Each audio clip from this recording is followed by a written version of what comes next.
In the introduction of my video entitled "Why Charge to Only 80%, I mentioned that I had received one or two scathing comments from viewers.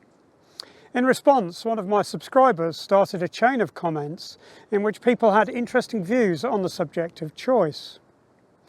In this video, I want to discuss exactly that point. Should we have choice in what we drive and how we derive our energy?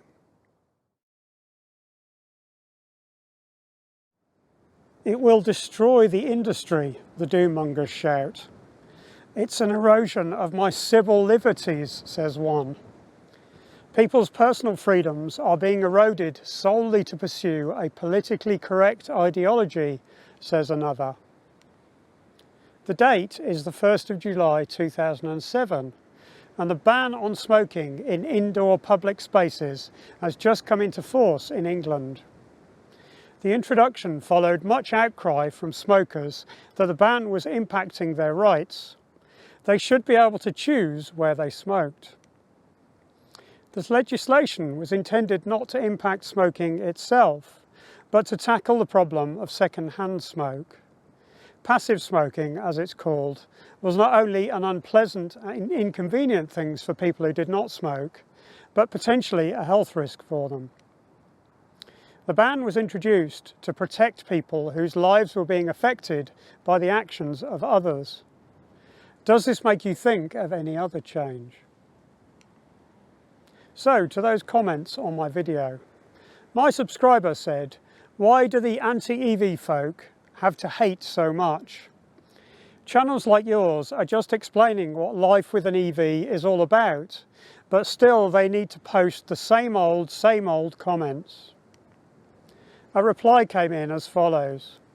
"I'm not sure people hate EVs themselves, more the constant push to be made to use them with no choice." Another commenter, Kenny, then said, "The EV hate began because the government is forcibly trying to make us get rid of our petrol-powered cars." I can totally identify with that feeling. The idea that you are not in control is often a trigger for negative emotions. If something is being taken out of your control, you are being forced into it, then you are likely to fight against it. In my experience, I used to work a lot of overtime in my old job. I felt that there was a lot to do and that the team could achieve more if I worked longer hours, so I chose to do so. However, if our boss overcommitted us, then I slowed down and reduced my hours. You see, it had to be my choice to do the extra work. It wasn't a choice that I was prepared to relinquish to other people. Anyone's attempt to think otherwise resulted in me rebelling and taking back my own free time. The problem with the energy transition arises because the decisions of individuals is in conflict with what is good for another set of people, or society at large. Such is the case with climate change. As with the smoking ban over 15 years ago, the science is telling us that there is a problem we must tackle. The evidence for climate change is now undeniable, and it is clear to those who understand the detailed predictions and modelling that the change we are bringing about will impact everyone. What is unfair about climate change is that the 10% most wealthy in the world generate almost 50% of man-made CO2 emissions, the very emissions that are leading to the changes we are witnessing.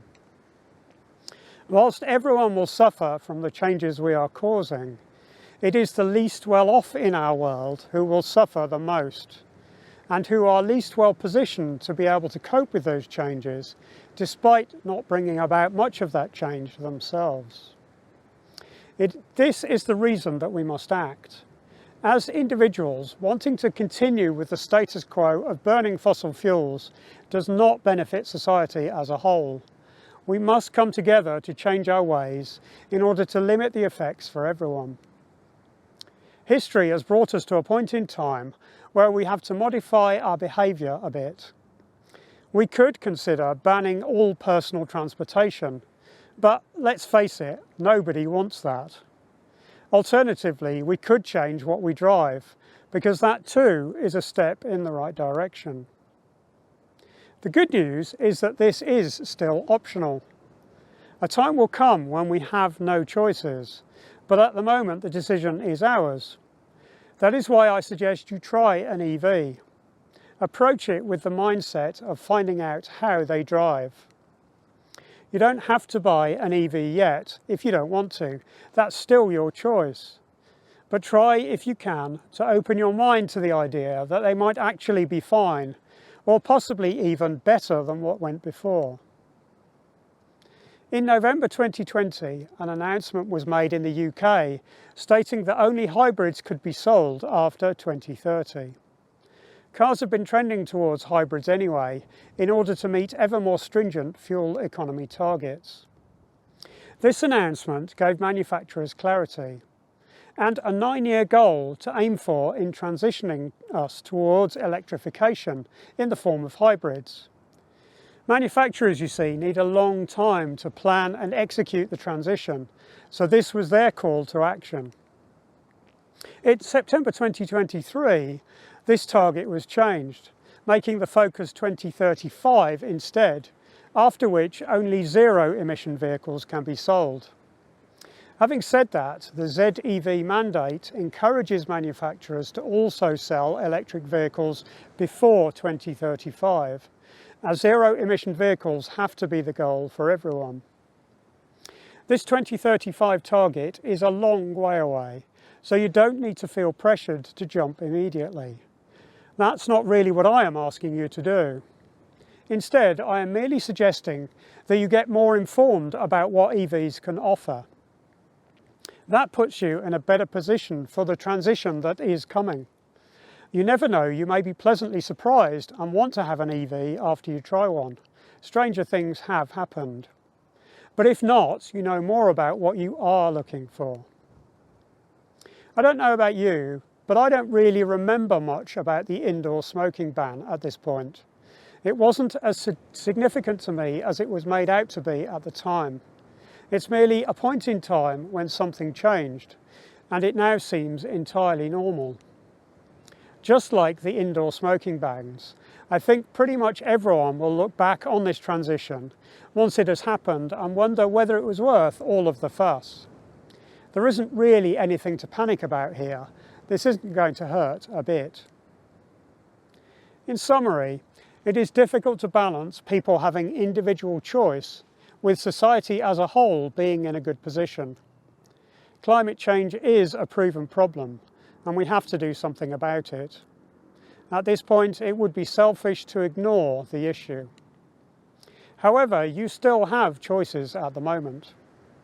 I suggest you use this period when you have choice productively. Approach it as an opportunity to try something new, to enjoy a new experience.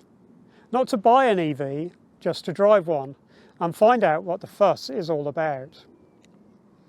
You don't have to buy an EV straight away. Indeed, you could choose to keep your ICE car almost indefinitely. But take it from me, as someone who has, keeping old cars going is somewhat harder work than you might care for. So I recommend that you keep yourself open to trying something new. You never know, it may even be better than what went before. But you won't know for sure until you've tried. Well, that's it for another one. Your questions and comments are most welcome in the section below.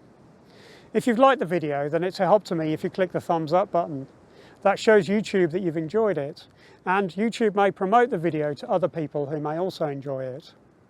And of course, click subscribe if you want to see more. Thanks.